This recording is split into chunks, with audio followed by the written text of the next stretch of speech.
So what do we do when things don't go so well?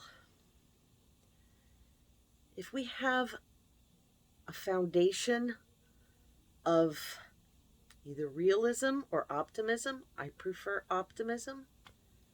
I believe that everything will always work out eventually. Realism could be a little more like a Buddhist friend of mine, Mark Van Buren. He says, just allow things to be as they are. Just meet them. Welcome everything that comes our way as far as our moods and thoughts, and don't cling to them by judging. Thank you, Starlord. Or, you could overanalyze them. I do that a little bit. Unless I'm not overanalyzing, I'm just analyzing. For instance, remember I was talking about that video camera and how I wanted to, make my face look less, the camera from the phone kind of distorts our faces, makes our noses look wider. It's tiny little lens, so it's distorts. So I invested in a little handheld handycam, a video camera, which sat on my sofa for a couple weeks. I was busy, and things seemed to be going very well with the phone. But I remember I had talked about it here on YouTube, and I like to set a good example, and I like to be authentic and practice what I preach. So, okay. Yesterday, I finished chores. It was after hours. No one was going to call me. And I set to the task of loading the this little mini flash drive into it as storage. And I'm following the very poorly written directions. Now, this is a big brand name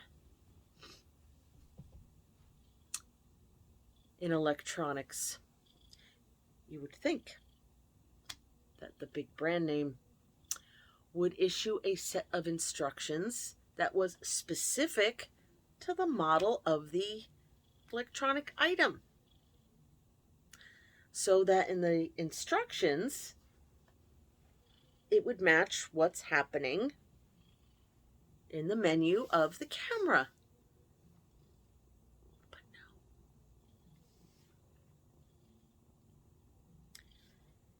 When I was sold the camera by a young person at the electronics store, again, no brand names, that assured me it was good for streaming and it had Wi-Fi capability. It did not have Wi-Fi capability. But I only figured that out after really trying so very hard. Yeah, I know. There is no try. We either do or we do not. All right, so I did not. I made the effort. But no matter what I did and how I followed the directions and how I tried to anticipate the way their poor instructions might translate into real life, I couldn't get the camera to use the Bluetooth or the Wi-Fi because this particular model didn't have that capability. That model didn't do that. It wasn't me. It was the camera. And so I brought it back to the large electronics store. And because I had waited longer than the 2 weeks that you can get a refund, I was issued a store credit that never expires, which is good because I will eventually buy a thing. I'll definitely use it, so it's as if I got cash back. I beat myself up a little bit, like, well, if you hadn't procrastinated, Old habits. Old habits die hard. So I was a little grouchy about that. Grouchy that I blamed myself for something that was not my fault. So let's address that first. If we were raised in a household with an addict or someone with a personality disorder, behavioral disorder, in the narcissism category, or an addict, we learn to blame ourselves. See, starting at a very young age, we needed the care and the approval of the parent, of the caretaker, of the partner or spouse, even though that wouldn't apply to, childhood, but you know what I mean.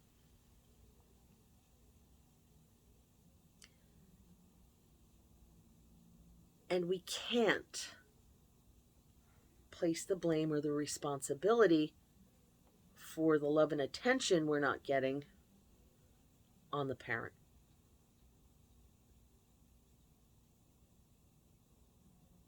We need them. We're helpless. We're super little. And we need their attention and approval. So read developmental psychology or early childhood. The way we develop a healthy self is to be welcomed and looked at, and for the parent to be happy to see us. If we don't get that, we don't form a healthy self. If the parent has narcissism, they will want to see themselves reflected in the child, which we kind of do. We don't really differentiate from our parents right away. And we are the perfect little reflections, aren't we? Or we have to perform. We have to do things in order to get the approval. I was constantly being displayed, singing and performing, and I answered the phone, "Hello, who is this, please?" Until I moved out. I moved out at 23. Why? Because oh, what a polite little girl you have. She's so sweet. She's so polite. Oh. And all the fawning my mother would get for having me answer the phone. "Hello, who is this, please?"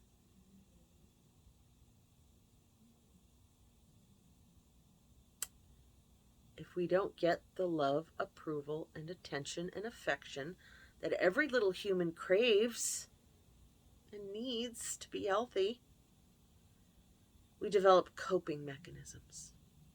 And one of our coping mechanisms is to blame ourselves. Well, I must not be lovable enough. Well, I must have pissed mommy off, or I was in the way again, or what do they call that? Autoplastic, autonomic something. We blame ourselves. I'm 58. I blamed myself that the instructions in an insert for a video camera were incorrect because they didn't match the model I bought. Here I am, concentrating and shining a light on the tiny little font. I don't know who they think reads these things.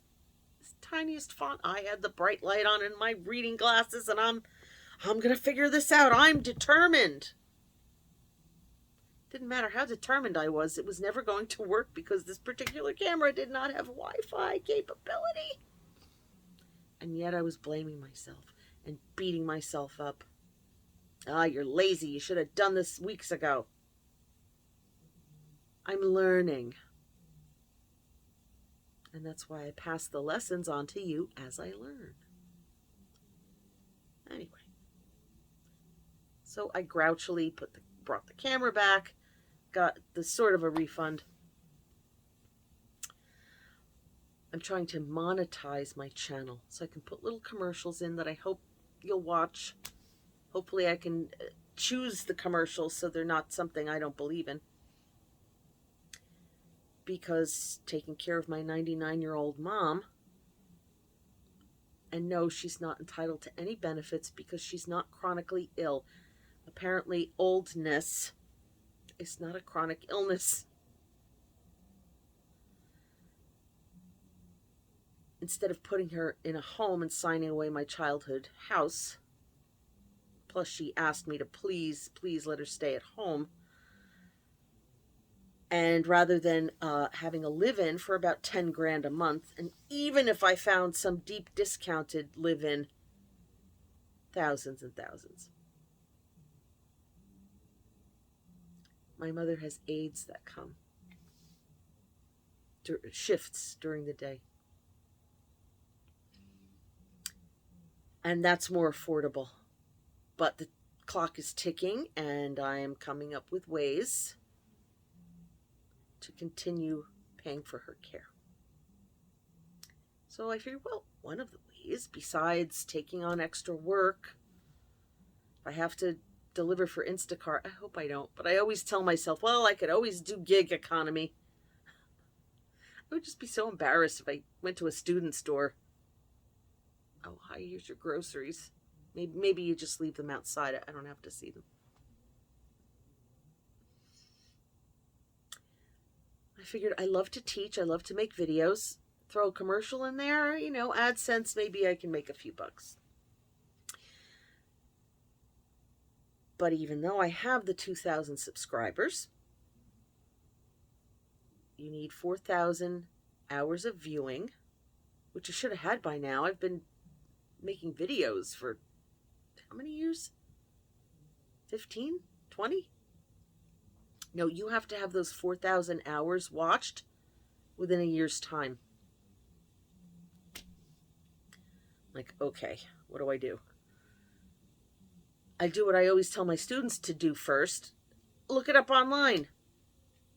I hate to use the brand name as a verb, but Google it. Remember we used to call tissues Kleenex? Some of us still do. We still call Band-Aids Band-Aids, even though there's plenty of other small adhesive bandages, right? I'm sure there's plenty of brands that do that. So anyway, Google it. And there's actually these little programs that'll run. You pay, not a whole hell of a lot, but they'll get you within like a week to 10 days. They'll get you up to the 4,000. Great. And I will continue to put out very sincere content. But in order for them to do this, because I'm wondering, all right, what's going on? I haven't gotten a confirmation email. What are we doing here? Oh, I need to have a video that's 1 hour long somewhere on my channel, which I don't have, which is surprising because I am astoundingly verbose. I talk for an hour and a half at a clip. But granted, I have video. I'm talking about lecturing, my job. But I have PowerPoints and video breaks and whatnot. So I'm like, what am I gonna do? What if the camera cuts out, even though I freed up all kinds of space in the phone? Yes, I will solve this problem of what kind of recording device I can use. And it turns out this company, they have a 1 hour video. It's just a visual that says ask me anything, and it plays for an hour, and somehow that's the magic. So I'll be uploading that. So if you see that, and it's like, why is it just an hour of this visual of ask me anything? Because that's what I'm up to. Plus the price of cat food is ridiculous. I don't want fewer cats. I want to be able to feed my creatures. So let me do this and just make a little something. All right, so, one obstacle after another, then I didn't have faith in myself that I could talk about something for an hour to make my own video. Well, we'll see how long this runs. Maybe I can talk for an hour. I'm like, well, maybe I should make a hypnosis video. I might still do that, by the way.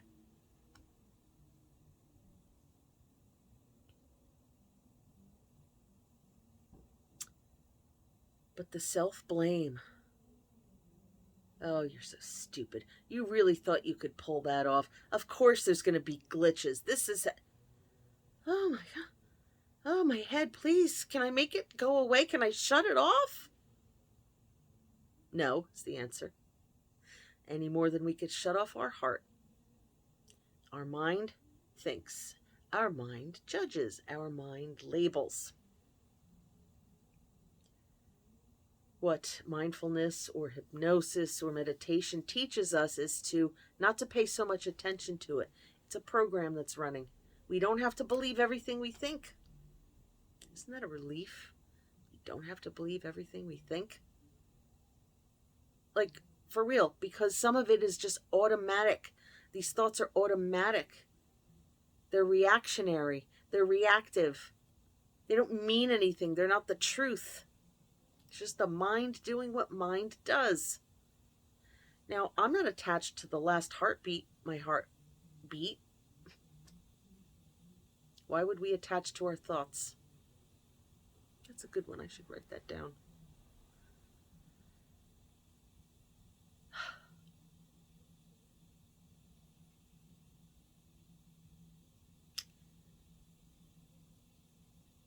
My eating today was not perfect. Now, I don't want to criticize myself into an eating disorder or orthorexia.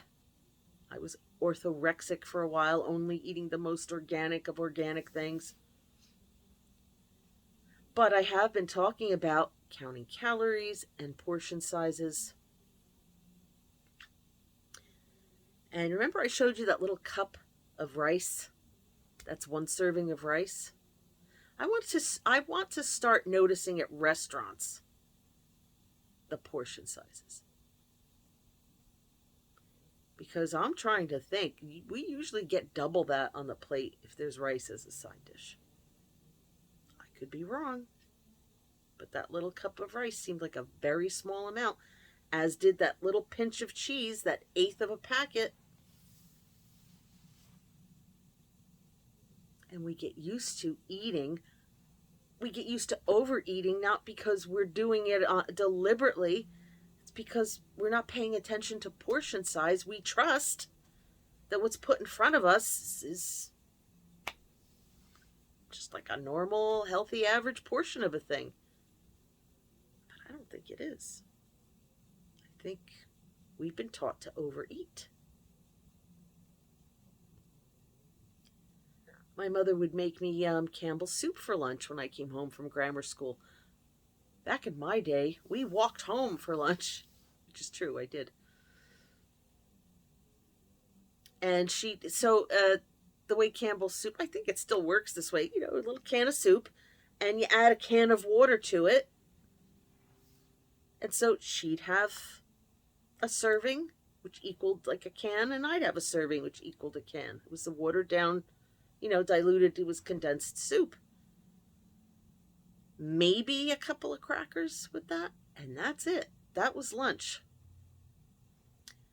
I was always so hungry.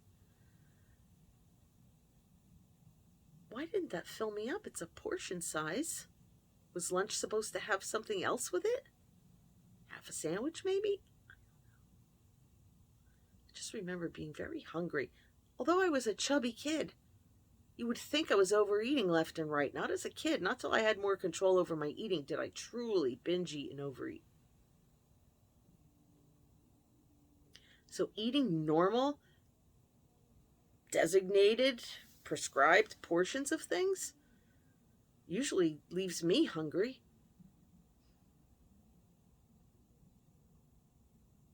And I got used to it. So even though I had the gastric band. They call it the lap band now, but lap is short for laparoscopic, and they gutted me from stem to stern. I was one of the first in the country to get the adjustable gastric band with Dr. Lubomir Kuzmak. May he rest in peace. He meant well. Read my book if you want to read how that failed. Not because it was faulty, because I had a severe binge eating disorder, and that doesn't go well with weight loss surgery. When I had that converted to gastric bypass, 2006. It was easy at first because, oh God, it was a complicated to reverse the old band that was full of adhesions and scar tissue to turn it into the gastric bypass. So I really couldn't overeat if I wanted to. The only reason I wanted to was because that was my only coping mechanism. Having grown up with eating and food as a coping mechanism, sure, how old was I? 2006, when I had the bypass. But as soon as everything healed and the little pouch that they create, that little baby stomach, healed, I was able to start stretching that out by overeating. Because I hadn't solved this part. I hadn't solved the blood sugar part. And I was still trying. I was vegetarian, I was vegan, I was low fat, I don't know if a carnivore or a keto diet would have helped me back then. I don't know. It's helping me now.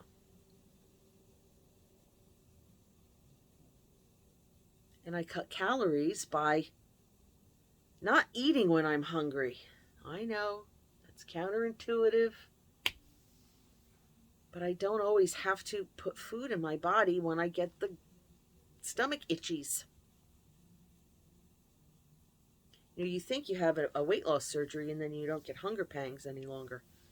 Well, turns out you do. Pangs.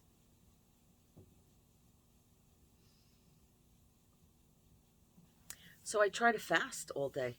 I'll sip broth, I'll eat pickles, I'll eat celery. Black coffee, boy, is that a sacrifice. I truly miss cream in my coffee. But I'm saving quite a few calories by not putting cream in my coffee. Well, today was a special occasion. A lovely friend, if you follow me on Instagram, you'll see pictures of her,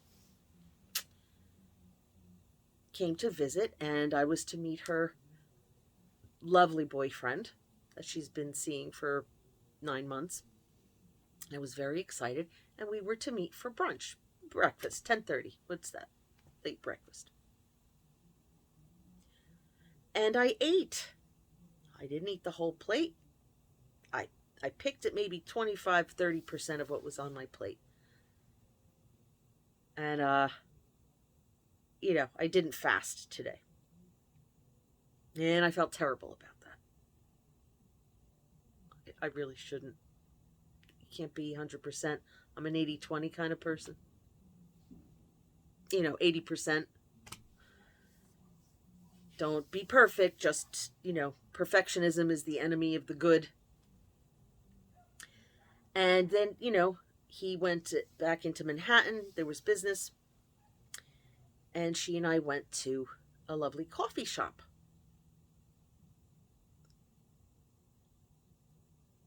And I don't know why it happened this way, but I ordered this raspberry mocha flavored coffee.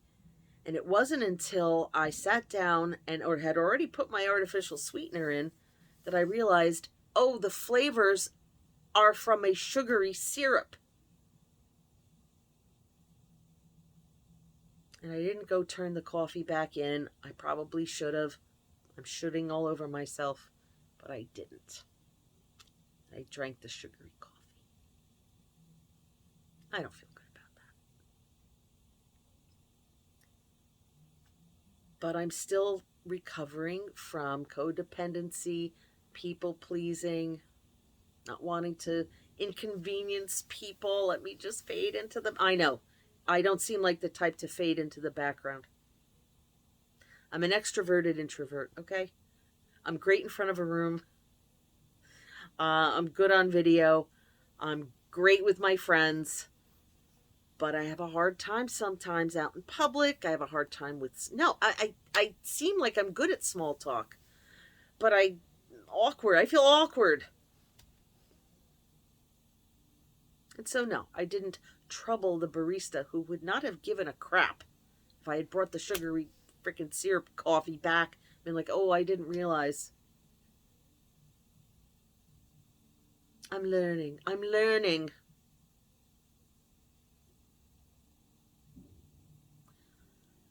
So I go to Al-Anon meetings. It's a 12-step program for people who were raised by addicts, alcoholics, are in long-term, are or were in long-term relationships, siblings, a certain personality type in the codependent who might also be an addict, but that's not what we work on in Al-Anon. We learned these coping mechanisms of not wanting to bother anyone or inconvenience anyone or speak up for our needs, because we were so afraid that if we did, we would be abandoned. Starting a sentence with "I don't like" could have gotten us smacked, hit, soap in our mouths. We weren't allowed to say "I don't like," because our parent or parent figure would take it personally. I mean, it's their disease, I get it, but boy, was it hard. I follow some very good accounts all over social media. I found this one today that I liked. I repost the ones I like. So if you follow me on Instagram or Facebook, Twitter too. Not as much do I repost on Twitter, but I'm on Twitter. When something strikes me as useful or important. So this one says, this is Dr. Who could read this? Dr. Nicole LaPiera. It's tiny font. Who can read this tiny font? The emotionally abused or neglected adult has learned to compulsively read people, to notice every change in mood, voice, tone, or facial expression. We subconsciously are looking for a sign we are losing connection or that we've upset someone. But that started as children. So I'll probably make a separate video about this one, but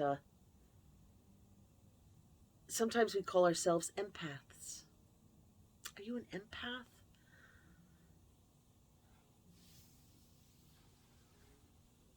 It's a trauma response. I wish I could say that we're all Counselor Deanna Troi from Star Trek The Next Generation. We are not. This is not a talent that we were born with. We are not glittery fairy dust magicians who have this special... I was born an empath. No, you weren't. No, you weren't. We were raised in an environment where we had to walk on eggshells. To survive, to not get hit, abandoned, cut off, silent treatment, punished, we would read the addict, personality disordered individual, whatever. We would read them for our very survival, to see what kind of mood they were in,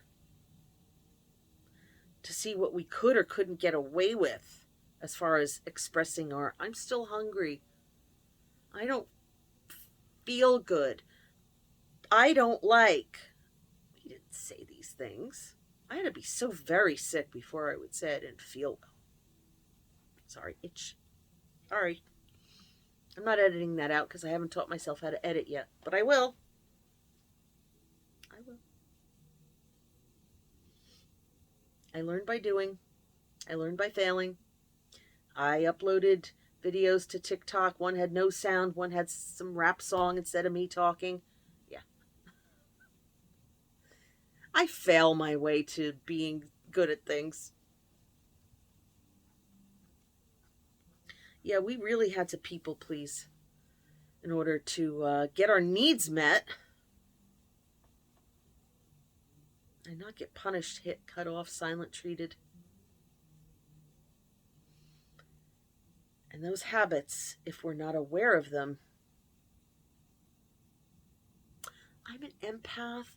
I feel the vibe in a room. That's a very romantic and lovely way to describe your trauma response. I have a spooky way of looking at people, and I know it.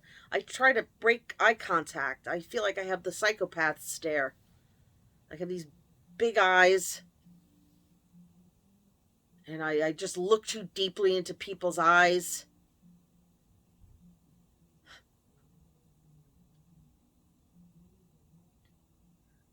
Because that's what we learned. We were busy observing. What do I have to do today to get this person's love, affection, attention, favor? And it was never 100% guaranteed. All right, what worked yesterday wasn't going to work today with the alcoholic, addict, personality disordered individual. What you said yesterday, my mother denies, saying this is recent. I'm like, Ma, you're the one who said you wanted to stay here. I'm bending over backwards to keep you in the house. I never said that. Like, yes, you did. You told me, please don't put you in a home. You wanted to stay here. No, I didn't. Huh. I mean, the alternative would have to be sign the house over to the nursing home, and then good luck getting it back. If God forbid she passes, there's still equity left. So yes, of course I wanted to save the house as well. And my best friend's widow lives there. She's a roommate there.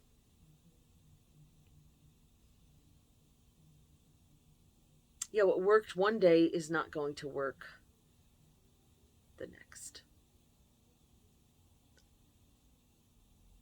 I remember my mother sending me to school. It was a brown paper shopping bag from I don't know where. Not Macy's, but something like that. And I forgot what I was even carrying to school. Make sure I get my bag back. Don't forget it there. I don't remember being a terribly forgetful or clumsy kid, but she sure made me feel that way. And you better bring it back in good condition, too. Don't distress mine. That's my bag. Oh, my goodness. Why didn't she just send me with something she didn't care about? How old was I? 8, 9, 10? Well, a dutiful, obedient, submissive, subservient child that I was.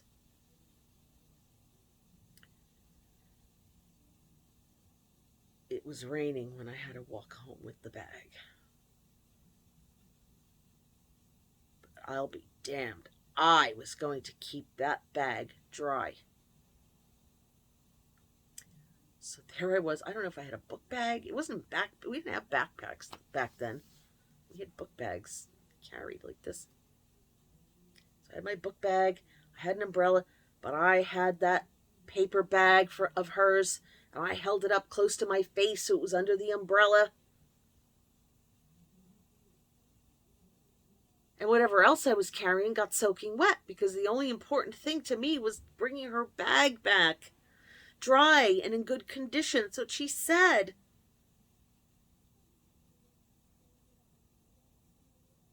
And I was so proud to walk into the house. I had taken such good care. It's like when they send kids home with an egg and they pretend it's a baby and I have to bring it back in one piece to school. Oh, I kept that bag. It was dry. I was so proud to hand it over to her. Look, Ma. And she just laced into me. You're soaking wet. Everything you're carrying is soaking wet. Look at all the work you just made for me over a stupid paper bag. But you said, I never said that. I mean, only a retarded person. Yes, she used that expression. I'm not using it loosely. I know we don't use the word. What's the matter with you? What are you, stupid? And if I brought that up, Mommy, I'm not stupid. I didn't call you stupid. I said what you did was stupid. No, she called me stupid. What are you, stupid?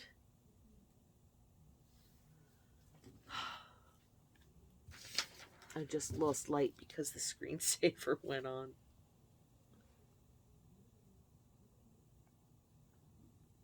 There we go. Yeah. I don't know why I keep replaying that in my head. I wish I could just let it go. Maybe telling it to you now, maybe I could finally let that story go, but it hurts so bad. I thought I had done a good job. I don't want to cry. Keeping that stupid bag. Yeah, it was a stupid bag. But I was trying so hard to be a good kid. I got yelled at.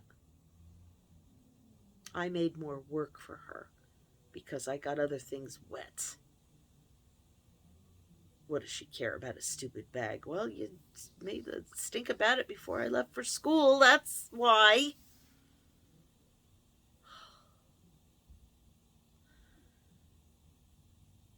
It doesn't seem terribly traumatic, but imagine every day a similar scenario. Also imagine that I was bullied at school. I was a nerdy, awkward kid who wore hand-me-downs. Why? Because my mother wore hand-me-downs. So that meant I had to. It's not that we couldn't afford clothes. Or maybe we couldn't. I don't know. Were we that poor? I don't think we were that poor. I'd get a few new things, but mostly it was hand-me-downs from my cousins, who, thank God, they were stylish. But, you know, they weren't always up to the minute in style. She also took donations from other people. Did she distribute clothes to the poor? Yes, of course she did. But I looked through them first to see what fit me. Then they were given to the poor. And I was loud in class. I was the class, well, I tried to be the class clown. There were other funnier people, but I had a good sense of humor. I tried to make people laugh. I was very chatty because I was an isolated only child.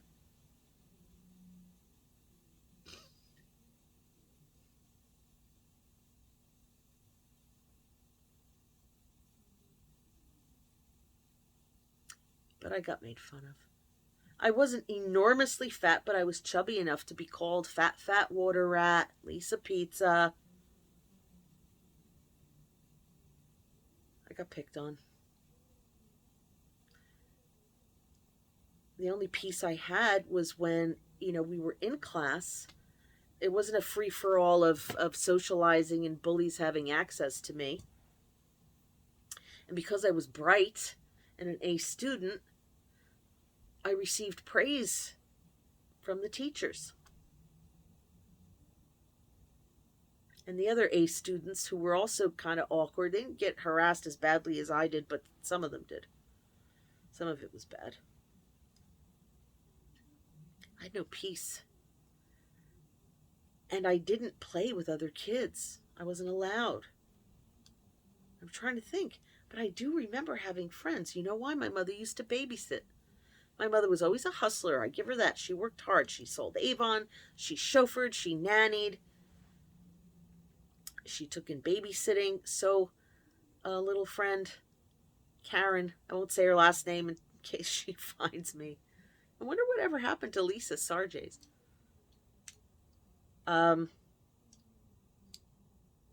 She would come over, but my mother was getting paid to babysit her. Cousins, they wouldn't come over though. I would go by them. And once in a while I was allowed to have a scheduled visit, a scheduled play date. But I'm trying to remember. It was because the mother had to do something and would ask my mother, hey, could my kid come over by you? And I'll pick her up around dinner. So yeah, I was horribly under-socialized. And cousins. But they didn't come over. I went there. Family visits. No peace. No peace.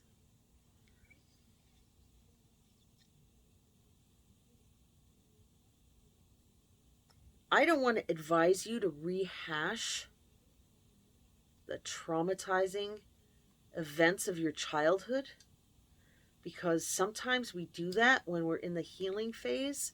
We finally allow ourselves to remember how we were just traumatized, abused, neglected, because we had pushed that down, we pushed it away.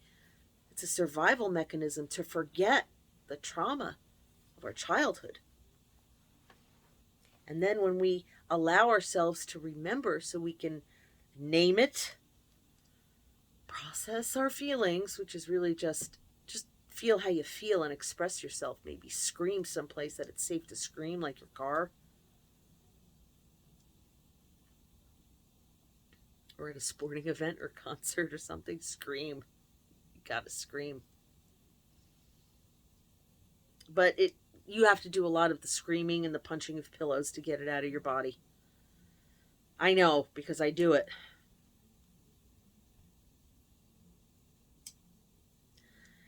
Don't rehash. Don't keep visiting that, because you're scooping up the past and bringing it into the present over and over and over again. So don't linger too long on those Facebook groups or Reddit, wherever it is that you bond with other trauma survivors, abuse survivors, adult children of alcoholics, adult children of narcissists. It's a good place to visit. It's a good place to start. You find out you're not alone. And that could be a tremendous healing event, to realize I'm not alone. This happened to other people. And now we can get together and talk about it. And finally, someone who believes me. Because sometimes people don't believe you. I was there. I lived through that. I never saw her do that to you. Or the ones who say, yeah, I do remember her doing that to you, but if I had said anything, she would have cut me off from you.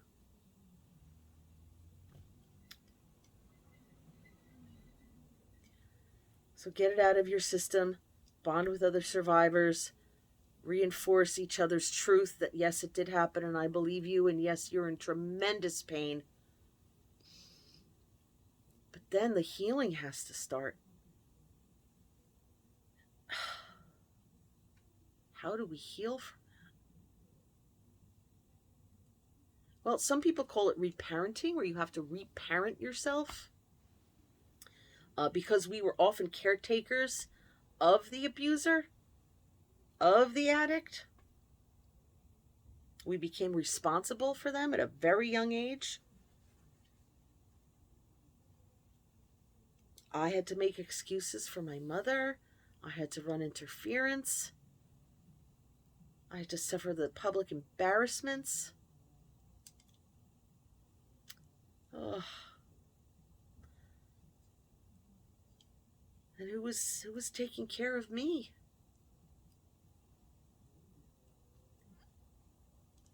And yes, I was fed, and there was a roof over my head, and I wasn't brutally beaten with black and blues, but it was like death by 1,000 cuts. I'm not someone recovering from depression, and I'm not someone recovering from a severe eating disorder for no reason. I lived through some stuff. Sure, if you're watching this and you've watched this long, what are we on, minute 44? Hey, maybe I'll make that hour and I won't have to put that video up. Ha! We'll just use this one.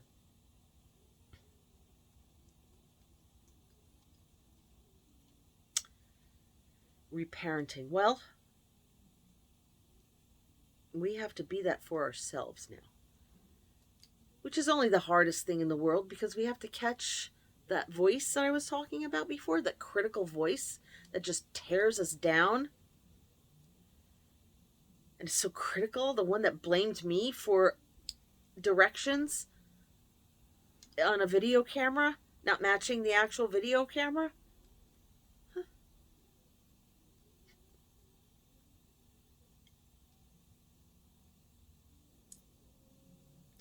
and about a million other ways I blame myself. We have to catch ourselves, stop, don't blame, don't analyze. What I do is say, hey, good job noticing. You noticed. That's awesome. You noticed. That's all mindfulness is. If you've heard the word mindfulness, you notice, you pay attention, and you don't judge, and you don't attach, and you don't grasp. You notice. What does it sound like in the room? What does it smell like in the room? What colors do I see? These are interventions to snap people out of anxiety. Sometimes it works. I like the 3 deep breaths too. Deep breath in through the nose. Deep breath out through the nose. Why through the nose? Well, you could do the... But still, too much air comes out at once. You want a nice, slow exhale.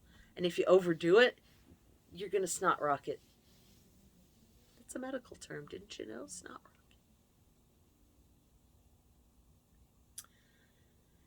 Three of those super deep breaths can reset. Being able to laugh at it. I laughed a few times telling you the story of the video camera with the small font that was just not accurate. It's absurd. It is. It's nuts. Blaming myself for that? It's crazy. It's silly that I wouldn't bring the coffee back. Well, first she's like, you want whole milk with it? I'm like, no, I want it black. She's like, it's a latte. I'm looking up at the menu. It did not in any way, shape, or form say latte. The list of flavors did not say latte. I'm like, no, could I just have it with no tea? No latte? No milk? Oh, yeah, you just want a cup of coffee. Yes. But you want it to be flavored. Yes. I would like the raspberry mocha.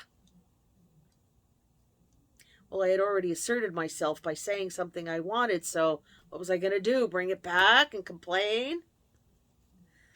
Whereas other people just do that. They return stuff, don't care. They bring it back. No, it turns out I don't like the flavor of the...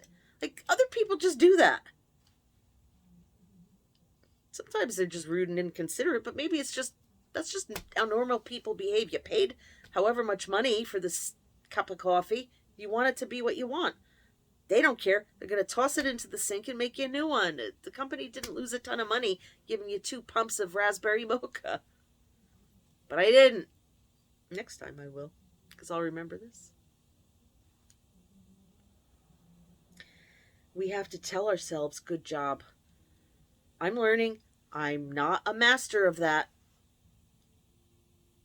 But telling myself, good for you, Lise. You didn't feel like cleaning the cat box, but you did. Way to go, Lise. You put away all the clean laundry. Way to go. Good for you, Lise. You brought that stupid camera back. And now you have $200-something to put toward or whatever in the future. Good for you. Good for you, Lise. You were tired, but you made your video for the day.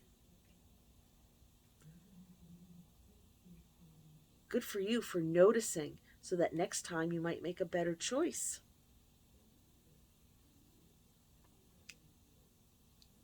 "49 minutes. I might make the hour. This could be the hour video, and I don't have to upload that other thing.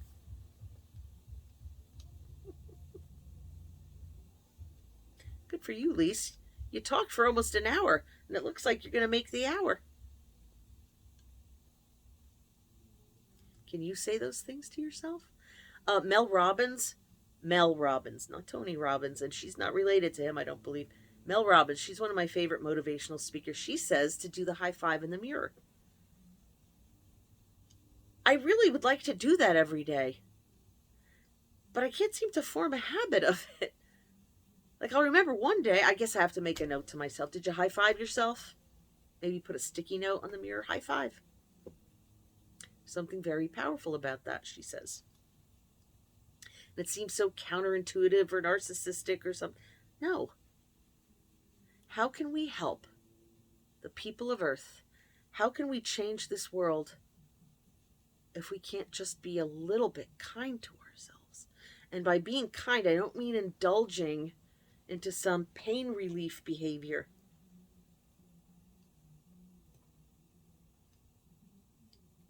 You know what I mean by that. I'm not saying be in pain.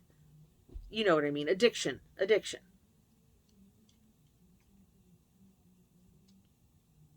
Reaching for the food, reaching for the drink, reaching for the weed, reaching for the tranquilizer. Nobody calls them that any longer. But I grew up in the 70s and we called them tranquilizers, by gum.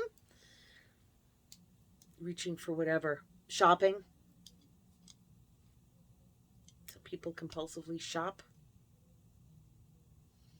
Whatever you reach for. What if we could self-soothe with kind words? What if we believed our own kind words and they worked? So we wouldn't have to reach for the substance.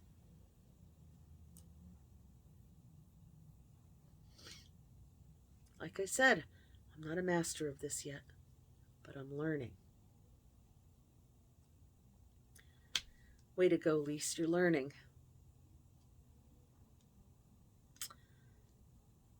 We have to be okay spending time alone with ourselves and not be constantly being a workaholic or being an anything-holic. I say, oh, I'm fine being alone, but no, my TV or YouTube, I constantly have something on. Could I be in the silence of my home with my cats? Just me? I would, like, no internet, nothing. I would probably reach for a book. I mean, I might fuss around. I do like organizing and fussing. And, I told you about how I put the plastic dry cleaner bags on all my clothes to keep them fresh smelling and free of the cornstarch dust that's all over my house because of my use of baby cornstarch.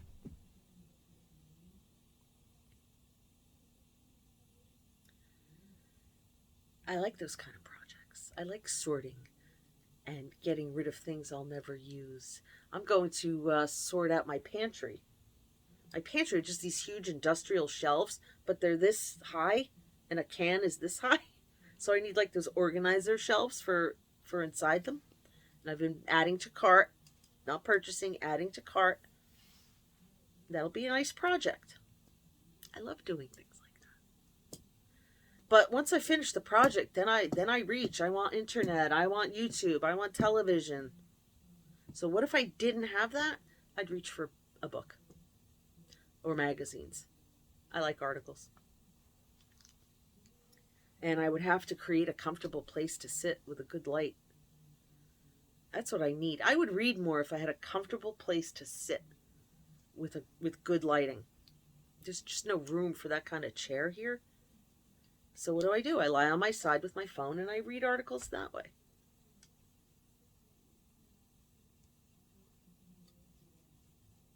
It's okay sometimes to do things that are easy.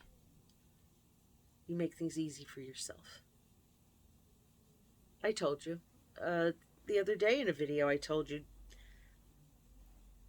put your keys in the key dish. The keys go in the key dish. I need reading glasses because small font is everywhere. Even remotes. Dollar store readers. Everywhere I could possibly need to read, you will find reading glasses. And scissors. Those are things. Little handheld flashlights are in several places. Napkins, tissues. Care for your needs like that. That's a form of self-care, and it's a form of reparenting, being your own parent to make up for lost time. It's important to do those things for yourself. Drawing boundaries, oof, that's a tough one. Saying no thank you, I don't want to, I'd rather not. I'm learning. I'm 58. It took me a long time to learn. Oh no, I don't want to do that. Oh no, if it's that far away, no, I think I'll pass. I wouldn't want to disappoint anyone. Why? Because disappointing someone meant death. Whether it was ego death or the threat of death by having affection withheld, food withheld, rides withheld. I was often threatened, like, I'm not driving you to dancing school because I mouthed off. I don't remember mouthing off. I didn't curse until I was much older, in my teens. What did I do? Disagree with her? I don't remember what I did.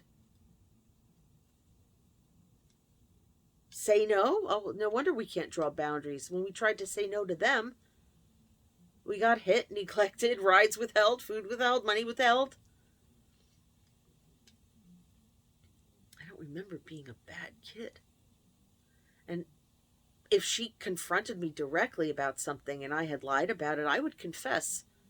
I wasn't good at lying and sneaking. Are you sure? No, I did. And then I'd get hit. Like, but I thought telling the truth was supposed to get me rewarded. No. We have to replace those experiences with new ones by hanging around with people who are happy to see us, who appreciate our honesty, who don't cut us off if we say, no, I just can't. You think I would cut off a friend if she said, oh, my neck hurts today, I just don't feel like coming over, I'm sorry. It's okay. I'm just not up to it. Can I have a rain check? Of course. I might be a little annoyed because I was looking forward to company or I prepared food or something, but I wouldn't be so mad that I'm not speaking to my friend because they canceled on me. And I don't have cancelers, really. My friends are good. They keep their word. It's rare that somebody can't do what they say they're going to do. I'm fortunate to have very nice friends. Nice friends. I've been a good friend and I've attracted and kept nice friends. Hey, I acknowledge that about me. But yeah, we reparent ourselves by setting boundaries, by saying no thank you. Oh, come on, one piece of cake. No thank you. People know better now. They don't force food on me.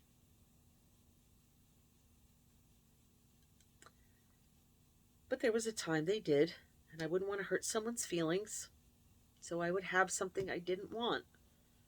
Or I would use, I didn't want to hurt their feelings as an excuse to, break a diet, go off plan, whatever. I'm better at that. I'm better at keeping, managing my time, keeping appointments. That's another way of reparenting ourselves. Did you have a parent that brought you late everywhere? Or would forget that you had to be somewhere, a practice, a rehearsal, an audition?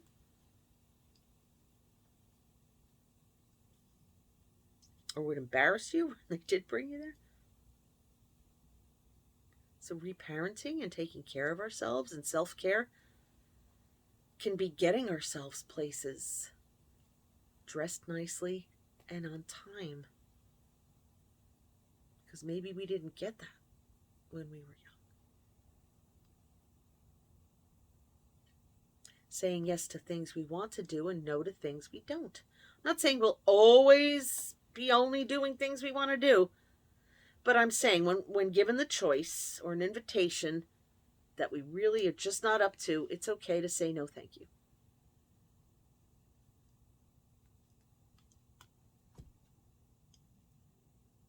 If somebody offered me to teach at 8 a.m., I would have to say no thank you. I tried teaching an 8 a.m. class once. I didn't try it, I did it for a semester. It was painful. My students were falling asleep. There wasn't enough caffeine. They don't laugh at jokes at 8 a.m. It was hard.